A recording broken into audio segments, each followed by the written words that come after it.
once again.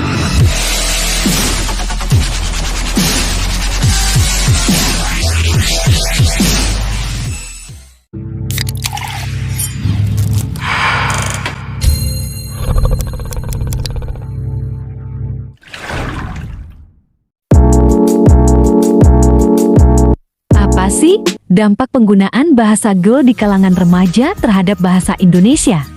Assalamualaikum warahmatullahi wabarakatuh.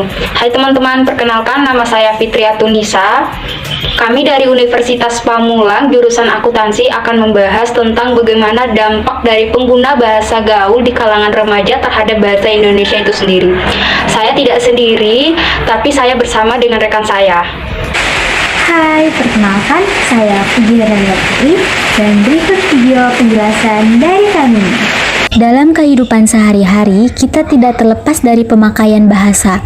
Dengan bahasa, kita dapat mengungkapkan ide, gagasan, pikiran, dan keinginan dalam menyampaikan pendapat dan informasi. Namun, pemakaian bahasa Indonesia dalam kehidupan sehari-hari mulai bergeser teman-teman, digantikan oleh pemakaian bahasa anak remaja atau yang biasa kita kenal dengan sebutan bahasa gaul. Selanjutnya, pengertian bahasa dan pengertian bahasa gaul.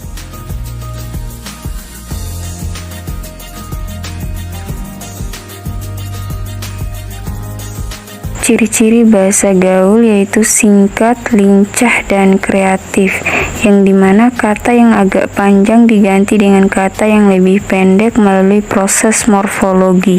Contoh kata yang dirubah menjadi agak pendek yaitu kata bagaimana menjadi gimana, kata begini menjadi gini. Contoh kosakata yang dihilangkan huruf fonem atau huruf depan yaitu kata memang menjadi emang, kata sudah menjadi udah. Contoh kosakata khas kalangan remaja yang sering kita dengar di setiap hari yaitu kata aku berubah menjadi gua, atau gua.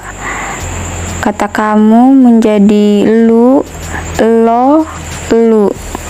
Kata ayah atau bapak menjadi bokap, sedangkan kata ibu menjadi nyokap. Faktor-faktor pendukung maraknya bahasa gaul di kalangan remaja yaitu 1. Menjamurnya internet di situs-situs jejaring sosial, 2. Karena pengaruh lingkungan, dan 3. Peran media, baik media elektronik atau media cetak. Dari ciri-ciri bahasa gaul dan faktor pendukung dari maraknya bahasa gaul yang dijelaskan sebelumnya, bahasa gaul memiliki pengaruh terhadap bahasa Indonesia itu sendiri yaitu A. Eksistensi bahasa Indonesia terancam punah, terpinggirkan oleh bahasa gaul, yang dimana pengaruh arus globalisasi dalam identitas bangsa tercermin pada perilaku masyarakat yang memulai meninggalkan bahasa Indonesia dan terbiasa menggunakan bahasa gaul itu sendiri. B.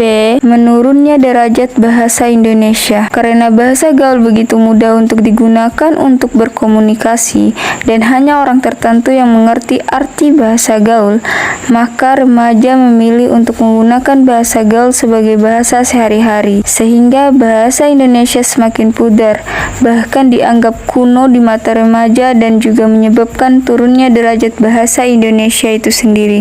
C. Menyebabkan punahnya bahasa Indonesia. Penggunaan bahasa gaul di kalangan remaja semakin marak. Hal ini merupakan sinyal ancaman yang sangat serius terhadap bahasa Indonesia dan pertanda semakin buruknya kemampuan berbahasa generasi muda zaman sekarang, sehingga tidak dapat dipungkiri suatu saat bahasa Indonesia bisa hilang karena tergeser oleh bahasa gaul di masa sekarang. Dampak positif dari penggunaan bahasa gaul. Dampak positifnya yaitu dengan digunakan bahasa gaul, remaja menjadi lebih kreatif.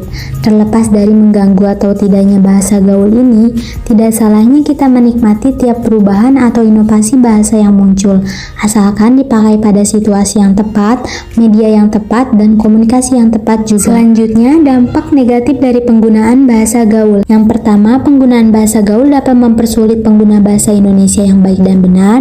Yang kedua, dapat mengganggu siapapun yang membaca atau mendengar kata-kata yang termasuk di dalamnya. Dan yang ketiga, mempersulit penggunaannya dalam berkomunikasi dengan orang lain dalam acara yang formal, misalnya ketika sedang presentasi di kelas. Itu dia penjelasan singkat dari kami. Lebih dan kurang kami mohon maaf. Jangan lupa di like, comment, and subscribe ya teman-teman. Terima kasih. Wassalamualaikum warahmatullahi wabarakatuh.